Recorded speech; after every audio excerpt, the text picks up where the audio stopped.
원래는 우리 다 어떻게 모이신 분들인가요? 아니면 어디서? 저희가 이제 정부에서 이런 뜻에 예. 뜻을 좀 배워보고 예. 뭐 해보고 싶은 그런 사람들이 모여서 아. 이제 정부 불교계 뭐 개신교도 있고 아, 예, 그러세요? 목사님도 계시고 아.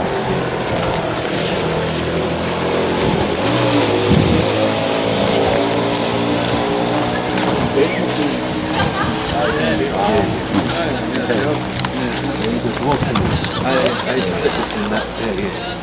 따뜻한 좀 하나.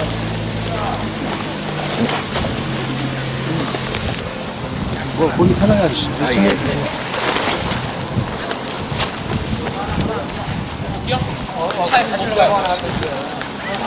오시그래갖고 예, 여기까지 예. 가세요. 나는 그냥 앉았으니까. 아, 예, 됐습니다. 잘 됐습니다. 나는 그냥 뭐 그러니까 이제 앉아있었는데. 선생님, 사무실 여기. 저희 델택시 그 사장님. 아, 예. 여기서 정방이 안녕하세요. 불교 중연합. 아, 여기는 뭐, 불교계하고 뭐, 개신교도 다 같이 뭐 종교에 상관없이 뜻을 같이 하는 분들. 아, 예. 고생이 많죠. 아이, 고생은요. 그래서 뭐, 우리 근로자분들한테 얘기 듣고 오셨다 그러시는 것 같아요. 예, 거기 좋았어요. 아, 예. 또 거기서 얘기 들으셨잖아요. 뭐, 또, 얘는 저희가 얘기 듣고, 또 저희는 저희 나름대로의 고심이 있거든요. 그분들은 그분들대로의 고심이 있고, 어떤 고민거리가 있으세요? 아, 처음에는 몰랐죠. 근데 이제 지금 와서 보다 보니까 저한테 회사를 팔고 간 사람, 그 사람한테 문제가 있었고, 이제 근로자들도 역시 뭐 같이 문제는 있었던 거예요. 들어가 보니까 그 회사에서도 입사가 안 돼 있더라고요, 보니까. 전 회사에도. 입사가 안 되더라고요. 일은 했지만 갖춰야 될 어떠한 요 구비 조건을 갖추지 않았고. 공식 직원으로. 그렇죠. 또 하물며 그러니까 일용직처럼 된 건가? 스피하시고. 예, 그래서 보니까 전 사장이 한 1년 정도를 했어요, 남짓. 근데 회사를 내놓은 건 한 7개월 정도 된 다음부터 회사를 내놨거든요. 그러니까 택시 회사다 보니까 그 차가 다 돌아가는 모양새를 갖춰야지 제 값을 주고 팔 수 있을 것 같으니까 저는 다 모든 것이 다 완비되어 있어가지고 기사도 4대 보험 다 집어넣어주고 그러고 급여 발생 시켜주고 다 그런 줄 알고 들어갔죠. 들어갔더니 뭐 일반 뭐 가정에서도 그 가계부를 쓰는데 금전 출납부가 없어요.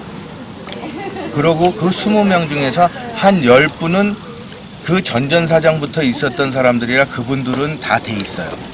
근데 저한테 판 전 사장한테서 하면은 그 사장한테서는 입사도 안 시키고 급여 발생도 안 시키고 그냥 일만 시켰더라고요. 뭐 나름대로 급여를 주고. 그래서 그거를 처음에 들어가서 그런 거를 알고 이 사람이 왜 이렇게 운영을 했는지 이해가 안 가서 했는데 시간이 조금 지나다 보니까 그런 얘기가 들리는 거예요. 그거를 갖다가 저한테 팔은 후에 근로자들로 하여금 이러한 행위를 한 후에 자기가 저한테 판 가격 이하로 다시 사겠다는 얘기가 들려왔어요. 지금. 그러다 보니까 실제적으로 거기 지부장 이사명 씨라는 분도 있고 그랬지만 실제적으로 거기 기사가 한 30분 계셨거든요. 그래서 다시 그 회사에 계시던 분이 10분은 저하고 다시 일을 하시기로 해가지고 들어오셨고 20분은 이 공공노조에 가입을 하셔가지고 활동을 하기 시작했는데 그 지부장이란 분이 전주에서 오셨어요. 근데 제3자가 개입이 되다 보니까 제천이란 지역이 택시회사가 지금 현재 8개밖에 안 돼요.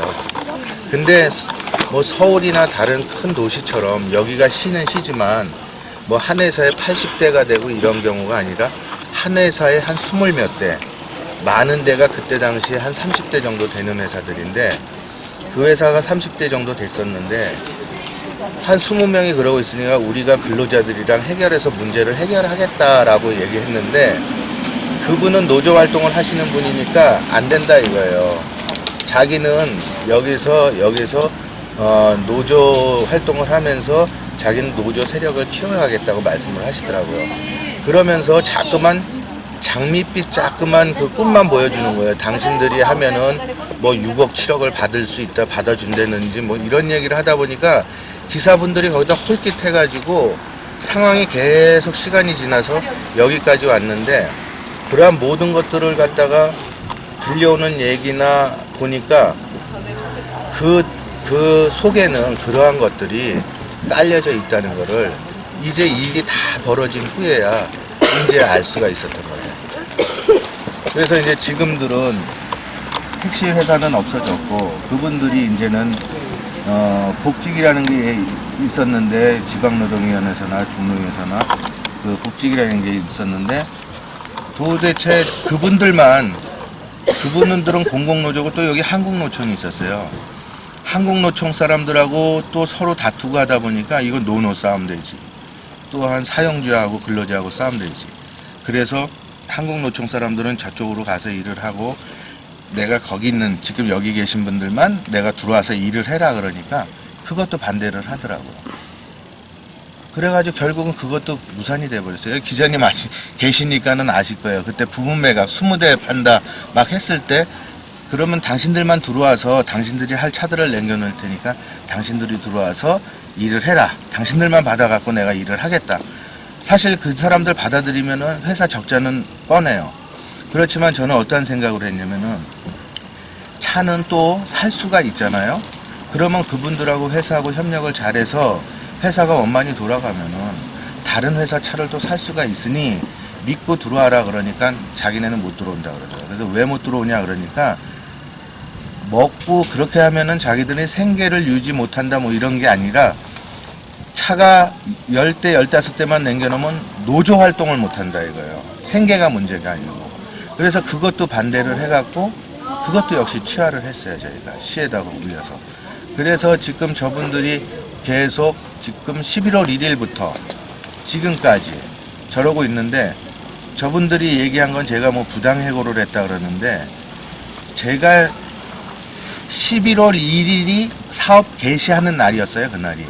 근데 들어가 보니까는 그분들이 뭐 서류도 안 돼 있지 뭐 어떠한 것들이 안 돼 있어가지고 시에서는 그 사람들을 그대로 받아서 일을 시키면 안 된다는 질의 회신을 받았어요. 이 모든 것을 갖춘 후에 일을 시켜라 그래가지고 그분들한테 뭐 문자 서비스 그거 해가지고 보낸 거 얘기 들으셨는지 모르겠지만 제가 정과 같이 일하실 분들은 들어오셔서 회사 그 서류에 서명하시고 예전처럼 일을 하시면 되고 입사를 원하지 않는 분들은 차를 입고시켜야 됩니다. 그러니까 그 20명이 똑같은 시간에 들어와서 키를 다 놓고 나갔어요. 그 후에도 들어와서 일을 해야지만은 그 전주에서 온 사람 그 얘기만 듣고 안 들어왔어요. 그러고 11월 5일날 부당해고 신청을 했더라고요. 그래서 일이 지금까지 이렇게 오게 된 거예요. 그게.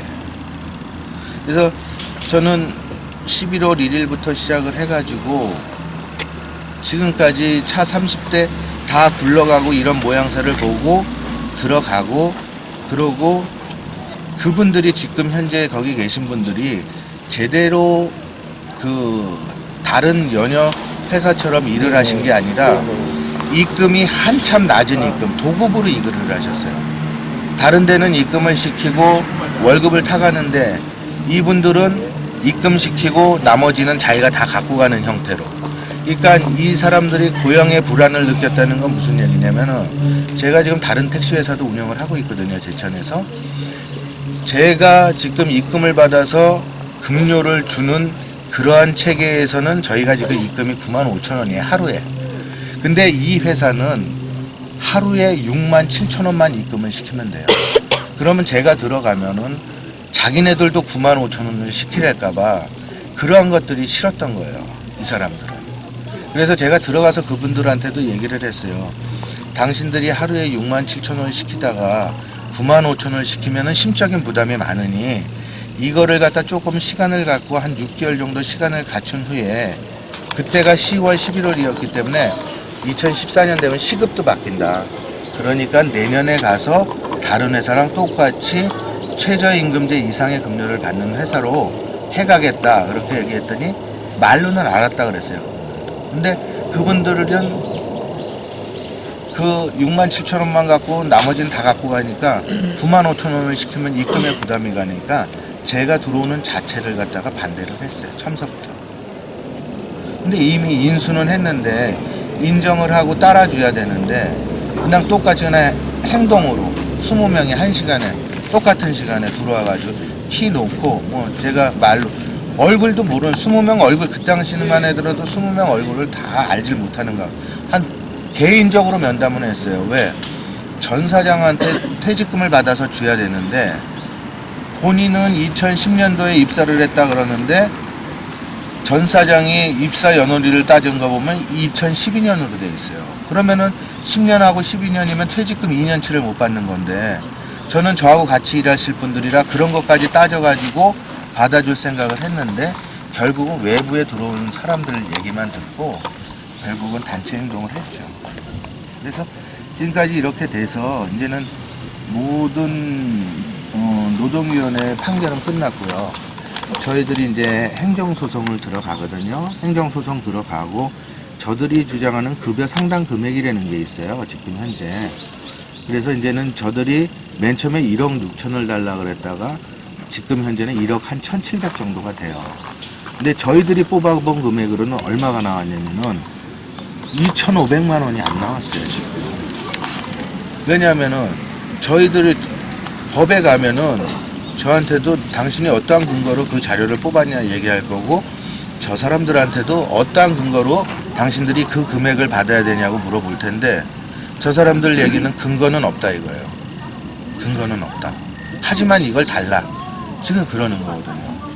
그래서 그 부분에 대해서는 저 사람들이 일단 그 자기네들이 정한 1억 1,700만 원을 달라 그래서 저희들도 변호사를 선임해서 저희들이 법의 판단을 해 주십시오 그러고선 저희도 변호사를 사갖고 수임을 맡겼어요. 그래서 법에서 판사가 판결해 주는 대로 저희들은 그거를 지급해 줘야 되고 그래야지 그들에 대한 거는 급여 상당 금액이 끝나거든요.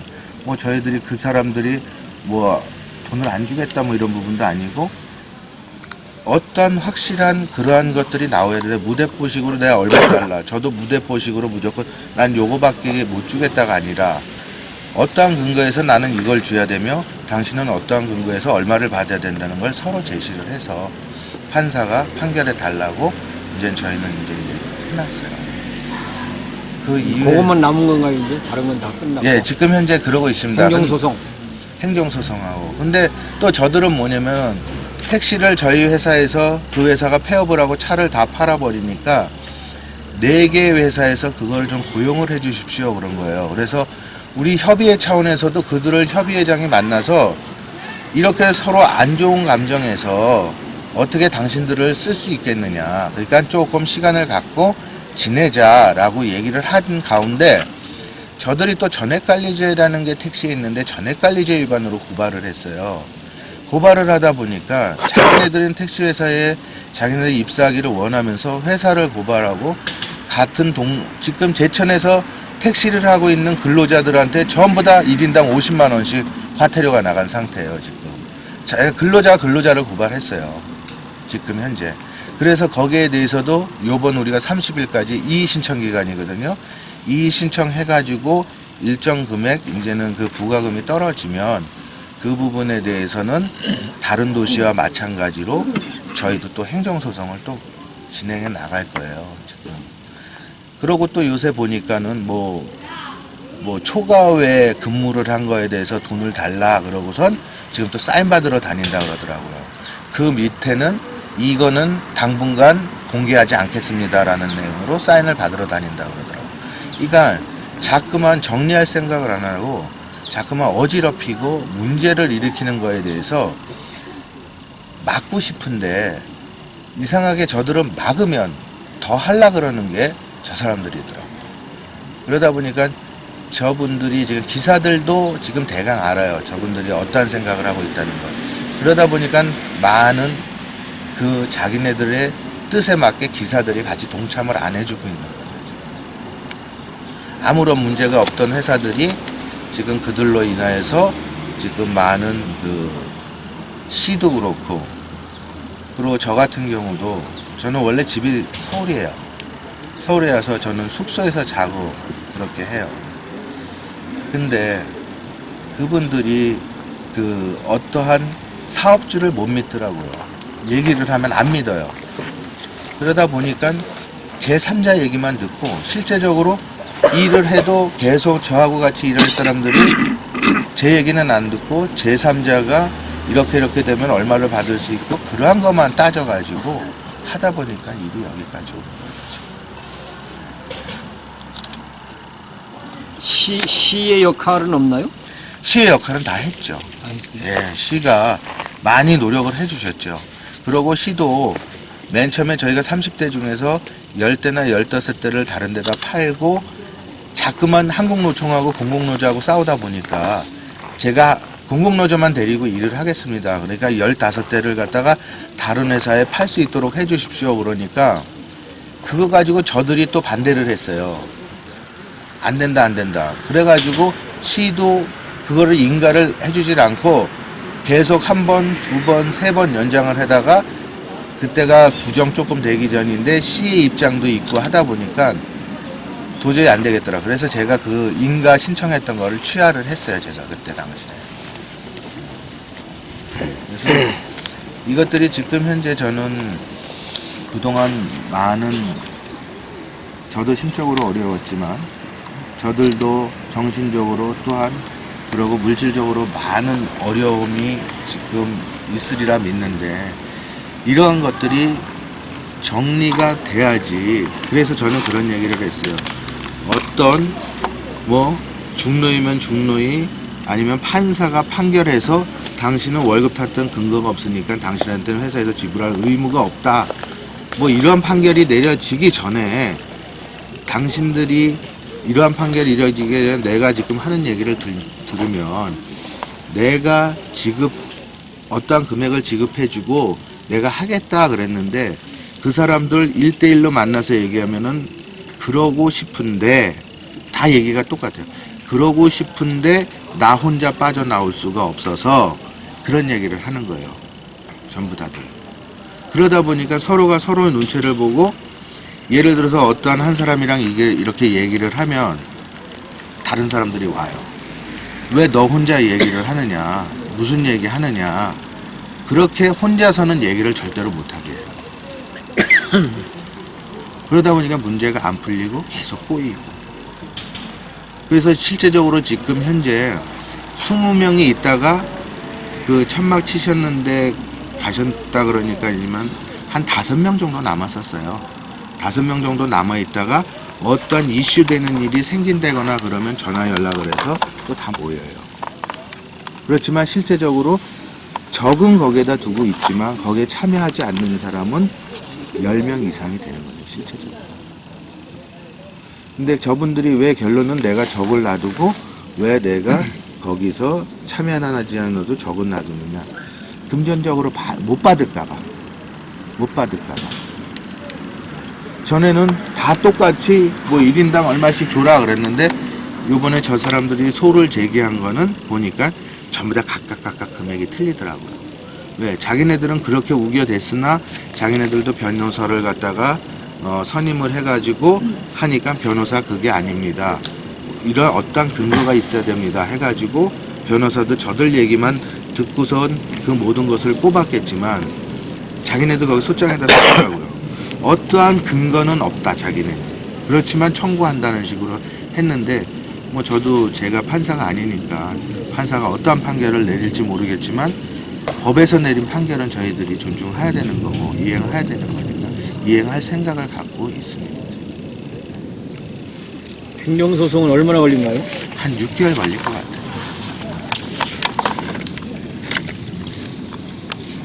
그러면은 이제 소송 소송으로 결론 내리지 않고 풀 수 있는 길이 있다 지금 그 말씀이잖아요.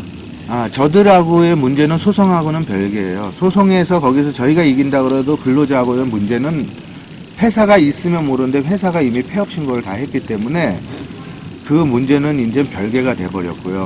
이제는 행정소송은 제가 실제적으로 저한테 그 지방노동위원회 결정을 안 지켜가지고 저들을 복직시키라는데 회사가 없어졌잖아요. 지금. 그러니까 복직시킬 데가 없잖아요. 그러니까는 그 자기네 지방노동의 판결을 안 따라준 거로 해가지고 벌과금이 3억이 부과됐어요. 저희한테 3억이. 그러니까 저희들은 행정소송인 건 회사 입장에서 행정소송에서 이기는 건 행정적으로만 이길 뿐이고 저들하고의 문제는 그 가압류에 대해서 금전적으로 급여 상당액을 청구한 건 민사니까 그 부분에 대해서 민사에 대한 거는 그 어떠한 그 금액이 정해지면 저희들이 지불해야 되는 거고 안타까운 건 뭐냐면은 만약에 그 회사가 계속 존재하고 있었더라면 어떻게라도 입사를 하든지 다시 입사를 하든지 들어올 수 있는 방법이 없는데 회사가 없어져 버렸으니까 이제 저들이 다른 직장을 찾는 분들은 찾으면 되는데 내가 기술이 없고 내가 정말 운전밖에 못하겠다는 분들은 입사를 하셔야 되는데 지금 이러한 모든 것이 제천에서 큰 이슈가 되다 보니까 그러고 전애들이 급료를 못 받았다거나 어떠한 부분을 못 받을 때면 사업주를 욕하고 다른 회사에서도 근로자들이나 사업주를 욕할 텐데 그게 아닌 다른 것으로서 사업주도 고발하고 근로자도 고발을 하다 보니까 지금 이런 상태에서 지금 다른 회사에서도 그들을 받기를 사실은 꺼림직하게 한 게 사실이죠. 그래서 제가 얘기하는 게 어떤 어느 정도의 냉정한 시간은 필요하다는 얘기죠. 한 3개월이나. 근데 저분들은 그 얘기들을 우리가 하나의 거짓말 시키는 거로 그렇게만 생각을 하시더라고요, 보니까. 그래서 저는 한 어느 정도의 냉정 기간을 가진 다음에 전에도 민노총이 들어와서 한 회사가 이러한 경우가 있었어요.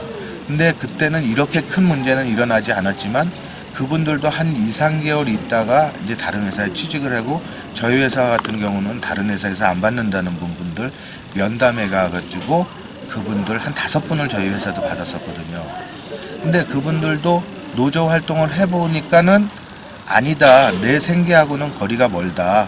하다 보니까 그분들도 들어오셔가지고 노조 활동을 안 하시고 개인 택시 사갖고 가신 분도 계시고 현재 일하고 계신 분들도 계시고 그래서 역시나 이 문제도 한 3개월 정도 이상의 시간은 좀 지나야지 어느 정도 또 다시 또 입사를 한다든지 다시 다른 회사에서도 고용을 한다든지 그러한 일이 생길 수 있을 것 같은데 제가 그 얘기한 게 벌써 1월 달이에요. 그러면 그때 당시에는 11월, 12월 했어요. 2달 했었으니까 큰 서로의 불신의 골이 깊지가 않았을 때란 말이죠. 그러면 그때 그렇게 했었으면 지금쯤은 제천에서 택시 그 기사분들이 사실 모자른 회사들도 있거든요.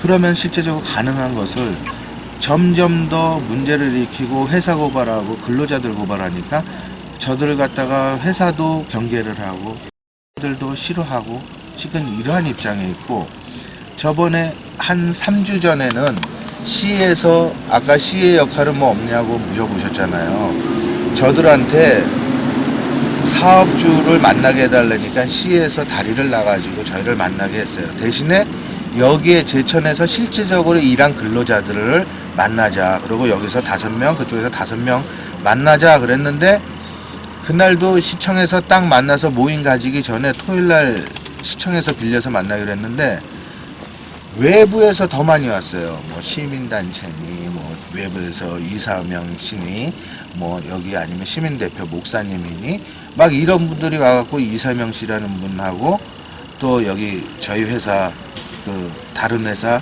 그 상무님하고 언쟁이 높아가지고 그러고 무산돼갖고 난 그때도 내려왔단 말이죠. 그래서 이 부분은 지금 저들이 소를 제기를 잘 했다고 생각을 하고요. 왜 저분들은 한편으로는 돈을 못 받으면 어떻게 하나 그런 근심이 많아요. 근데 그 부분에 대해서는 저희들이 그 판결에 의해서 지불해 주는 게 맞고요. 저희들이 그 판결에서 받고 그래야지 어느 정도 일단락이 될 거라고 생각을 하고 있습니다. 그래서 제가 오늘 그래서 오신다고 하길래 이렇게 많으신 줄 몰랐어요. 이렇게 많으신 줄 몰라고 한 10명 내외 이렇게 생각을 하고 있었죠. 그래가지고 오시는 줄 알았는데 이렇게 많이 오셔서 제가 와서 이게 제가 왜 찾아뵀냐면은 전에 이 시민단체에서 한쪽 얘기만 듣고 그 같이 동참을 했던 거예요. 근데 제가 여기 그 시민단체 그 목사님 중에서 제가 한 분 아시는 분이 있어요. 그래서 그분한테 얘기를 쭉 드렸더니 자기는 그런 얘기를 갖다가 몰랐었다는 얘기를 하시더라고요. 그래서 좀 지켜봐 주십시오, 목사님. 왜냐하면은 이게 겉으로 보이기에는 사업주가 나쁜 놈으로 보일 수 있으나 실제적으로 속에 들어가다 보면은 그게 아닙니다. 라고 핑계 아닌 핑계를 했는데 그것이 나중에 더 이제는 시간이 와서 보니까 아까 말씀드린 것처럼 전 사업주가 그리고 그 전 관리자로 있던 관리부장이 이들을 관리부장은 조합에 가입할 수도 없는데 이들한테 조합으로 가입을 해라 그래가지고 가입을 했고 나중엔 공공노조 거기에서 당신은 관리자라 자격이 없습니다. 그래서 빠져라 그래서 빠졌지만 그들이 가입시켜 놓고 이제 그도 이제는 뭐라고 얘기를 하면 나도 이제 더 이상 손 쓸 수 없는 사태까지 왔다. 지금 이렇게 얘기를 하고 있거든요. 그래서 저도 핑계 아닌 핑계를 드려야지 또 이해하실 것 같아가지고 이 자리에까지 왔습니다, 제가. 근데 근로자하고 사용주의 문제는 일단 고용은 지금 현재 어느 정도 만약에 말이죠. 예. 사실은 뭐 솔직하게 말씀을 드리면 우리가 이게 전문가가 아니잖아요. 그러니까 이쪽 얘기를 들으면 이쪽 얘기가 맞는 것 같고 저쪽 얘기를 들으면 저쪽 얘기가 맞는 것 같아요. 제가 뭐 4대강 문제라든가 온갖 것 현장을 문제를 봐보지만 논리야 뭐 다 있죠. 자기 정당 그렇지 않습니까? 논리야 다 정당이 있어요. 근데 그 논리라고 하는 것이 마치 뭐 같으냐면 경상도 사람들은 박정희 대통령이 제일이라고 그러고 전라도 사람들은 김대중 대통령이 제일이라고 이거 똑같은 거예요. 진실은 하나란 말이에요. 그렇잖아요. 진실이 두 개일 수가 없어요. 그렇잖아요. 그러면 박 대통령이 제일이다 이게 진실일까요? 그것도 아니겠죠. 김대중 대통령이 제일이다 이게 진실일까요? 일면의 진실은 있지. 일면의 진실. 그럼 온전히 그러냐 그렇지 않다는 얘기죠. 그러면 진실은 뭘까 하는 겁니다. 우리가 진실을 잘 사실은 드러내야 되고 진실을 인정하는 것이 문제를 푸는 길이잖아요. 진실을 인정하는 게.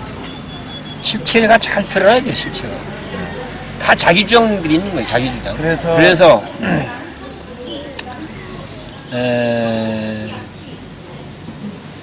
경상도 사람도 아니고 전라도 사람도 아니고 또는 또 보수 진영도 아니고 진보 진영도 아니고 제3의 시선으로 보면 어찌 될까요? 제3의 시선. 제3의 시선으로 보면 예측되는 진실이 이렇게 될 것이라고 충분히 예측할 수 있어요. 그게 뭐겠어요? 당연히 사람이라고 하는 건 장단점이 있어요. 그렇잖아요. 공도 있고 과도 있어요. 공통점도 있고 차이점도 있어요. 책임에 선도 있고 후도 있어요. 또 책임에 경도 있고 중도 있어요. 그렇잖아요. 예측된 진실은 이럴 것이다라고 예측될 수 있어요. 충분히. 물론 약간의 뭐 차이점도 있을 수 있죠. 기본적으로.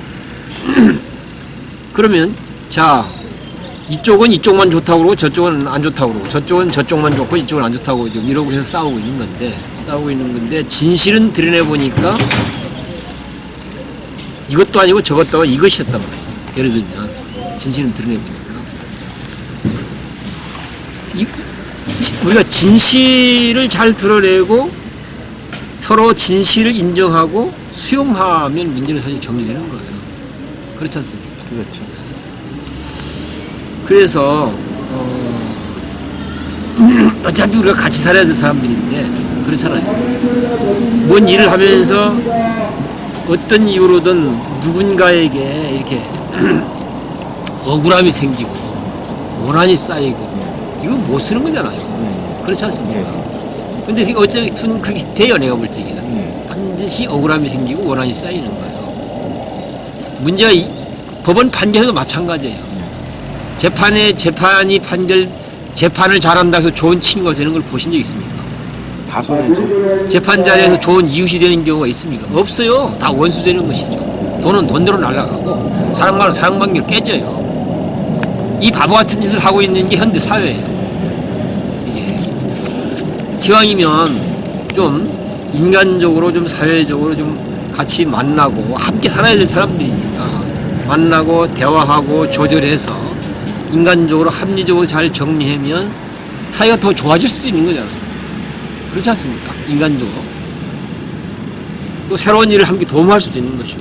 뭔가 문제가 이렇게 풀리고 이렇게 다뤄져야 맞지 않겠어요? 그래서 저희들은 사실은 그런 길을 열어야 된다고 생각하는 사람이에요. 그런 길을 만들어내야 된다고 생각하는 것입니다. 어떤 사안도 그렇게 다뤄야 된다고 생각하는 사람이에요. 만약에 말이죠. 그런 게 당사자들이 잘 못해요. 싸우는 사람끼리는 어려워요. 그러면 누군가가 이게 싸움은 말리고 흥정은 붙여서 뭔가 좀 합리적으로 균형 있게 정리를 해내는 역할이 필요한데 만약에 그런 역할을 할 사람이 있을 경우 어떻습니까? 그런 방식으로 문제를 다루는 것이 해본다면 한번 응할 의도가 있습니까? 저희는 응해서 했었고요. 그리고 누가 했어요, 이걸? 그 시에서도 했었고 시에서? 다른 회사 제3의 그 사업주도 했었고 당연히 사업주는 안 되죠. 그리고 제가 또 만나자라고. 아니 당사자는 못해요, 내가 볼 때. 근데 만나가지고 이거는 아니 그러니까 그거 뭐 빤한 얘기예요. 사실 뭐 시가 과연 객관적으로 문제를 다룰까 하는 것도 의심스럽고 또 회사 쪽 사람이 누가 왔다는 제3자를 하더라도 과연 객관 다룰 수 있을까? 제가 볼 때는 의심스러워요. 당사자는 못하고 당사자끼리 이게 현실이에요. 사실 시가 그걸 해야 돼요. 시가 제대로 해서 문제가 풀렸어야 되는 거죠. 결국 어느 쪽인가를 설득을 못한 거잖아요. 결국은 설득을 어느 쪽인가를 설득을 못 해냈기 때문에. 그런데 물론 설득하는 것이 합리적이고 균형에 맞게 제안이 됐다 하더라도 설득이 안 되는 거 있을 수 있다고 봐요. 그런데 대부분 보면 그렇게 합리적이고 균형 있게 정리해서 설득하도록 하는 경우들이 많지가 않더라고요. 저는 뭐 무수한 현장을 내가 들여다봤는데 그래서 이제 긴 얘기 자꾸 해봐야 뻔한 얘기라고 봐요. 제가 볼 때. 또 제가 아까 말씀드리잖아요. 어차피 제가 그걸 무슨 잘 아는 것도 아니고. 그래서 제 얘기는 우리 사회의 모든 문제는 4대강 문제도 그렇고 제주 해군기지 문제도 그렇고 뭐 밀양 송년탑 문제도 그렇고 뭐 이 문제들은 다르지 않다고 봐요. 규모가 크고 작고는 차이가 있지만 모든 문제는 어디에 있는가? 우리 한국 우리 사회가 민주주의를 추구하고 있습니다. 그렇죠? 보수든 진보든 그렇지 않은가요? 우리 모두가 민주주의 사회를 꿈꾸고 있다. 결국은 문제를 민주적으로 안 다뤘어요. 그러기 때문에 어떤 일을 다루다 보면 계속 분열하고 갈등하고 대립하는 게 확대 시선은 돼요. 민주적으로 문제를 다루면 그럴 택이 없는 거예요. 이게. 결국은 민주적으로 문제를 못 다루어서, 안 다루어서 높은 수준의 민주주의가 이루어지지 않기 때문에 결국 그런 행위거든요. 그러면 만약에 민주주의적으로 제대로 문제를 다루지 못해서 문제가 되고 있다고 한다. 해답은 뭐겠어요? 결국은 민주적으로 하는 게 해답이에요. 그렇잖아요. 그런 것들. 그러려면 그건 상당히 이제 투명하기도 해야 되고, 공평하기도 해야 되고, 균형도 맞아야 되고, 이런 거잖아요. 민주적으로 제대로 문제를 다루려면. 그래서 나는 이제 뭐, 혹시 지금 세세하게는 잘 모르겠어요. 지금. 세세하게는 잘 모르겠는데 지금이라도 이것은 싸워서 이기느냐 지느냐는 문제를 해결하는 길이 아닙니다. 이거. 그럼요. 네. 법으로 이기든 주먹으로 이기든 돈으로 이기든 권력으로 이기든 무슨 뭐 세력으로 이기든 승부를 내는 방식으로는 좋은 세상을 만들어갈 수가 없습니다. 좋은 세상. 그러니까 뭔가 인간적으로 사회적으로 뭔가 만나고 대화하고 또 뭐 조절하고 합의하고 뭐 아쉬운 대로 이렇게 이 정도 가는 게 그래도 뭐 무난하겠다. 좀 이런 정도를 문제를 다뤄야 이 세상이 좀 그래도 나은 선이 되어진다는 거죠. 그래서 나는 이제 지금이라도 그런 누군가가 그런 제안을 했을 경우 그걸 수용할 의사가 있으신가 이제 그걸 묻고 싶은 거예요. 이제는 뭐 어차피 이제 그들이 법적으로 했기 때문에 아니 그들 입장은 놔두고 저희들은 그들이 어떻게 하는 건 놔두고 과장님 뜻이 어떠네? 사장님한테 유리한 입장을 예. 변호하는 그런 사람도 말고 예. 대천시라든지 아니면 사업주라든지 그런 사람도 말고 스님처럼 그게 제일 좋은 방법이에요. 좋은 방법이라서 제가 그 회사를 시작하면서 그들이 현재보다 그때 일하는 조건이나 어떤 것보다도 더 좋게 하려고 했던 게 제 들어가서의 생각이었고 그들한테 제 계획은 이렇습니다 말을 했고 한데 그러한 것들이 지금 현재 얘기를 해도 그 복잡하게 하지 말고요. 제가 제안하는 걸 받을 의사가 있는가 없는가? 지금은요 사실 그 전애들이 요구한 거에 대해서 답해 주는 게 제일 빠른 방법 같아요. 아까 아니 다른 얘기 하지 말고 단순하게 내가 무슨 대하는 겁니다. 그러니까 이 스님 말씀은요. 알겠습니다 같은 입장에서 그러니까 양쪽에 그 중재 역할을 하는 그 서버하는 부분이 한번 들어주겠냐 이 얘기예요. 저 사람이 네. 어쩌냐 뭐냐 그거 뭐 논할 거 네, 없고요. 네. 그건 뭐 만약에 어느 쪽 이거 그런 방식으로 문제를 풀겠다고 한다면 저는 뭐 여기만 제안하는 게 저쪽도 제안하게 되는 거잖아요. 공평하게 그렇지 않습니까? 근데 이렇게 한번 누군가가 역할을 해서 문제를 푼다고 할 경우 거기에 응할 뜻이 있는가 없는가 저는 응할 뜻은 있죠. 그것이 합당하고 어느 쪽에 치우쳐지지 조금 아까 스님이 말씀하신 것처럼 그 결론은 치우치지 않고 그러니까 중립적인 것을 결론은 한다면 어떻게 될지 알 수 없어요. 어떻게 보면 모르죠. 사장님 쪽이 더 유리하게 될 수도 있고 또는 불리하게 될 수도 있어요. 그 결론이 제대로 다뤘을 때 정말로 합리적으로 균형 있게 정리를 했을 때 그 결론이 어떨 때는 뭐 둘이 괜찮을 수도 있고 어떨 때는 한쪽이 더 유리할 수도 있고 이쪽이든 저쪽이든 그건 알 수가 없어요. 이거. 그러나 이제 그걸 진실하게 한번 다뤄보면 뭐 그것은 얼마든지 결론을 도출할 수 있다고 보죠. 합리적인 결론을. 그래서 나는 누군가가 그렇게 문제를 다루려고 할 경우 응할 뜻이 있는가 아니 그거 뭐 이제 그거는 처음부터 지금까지 마찬가지였었고요. 알았습니다. 명함지만 아까 그 강사님 네네.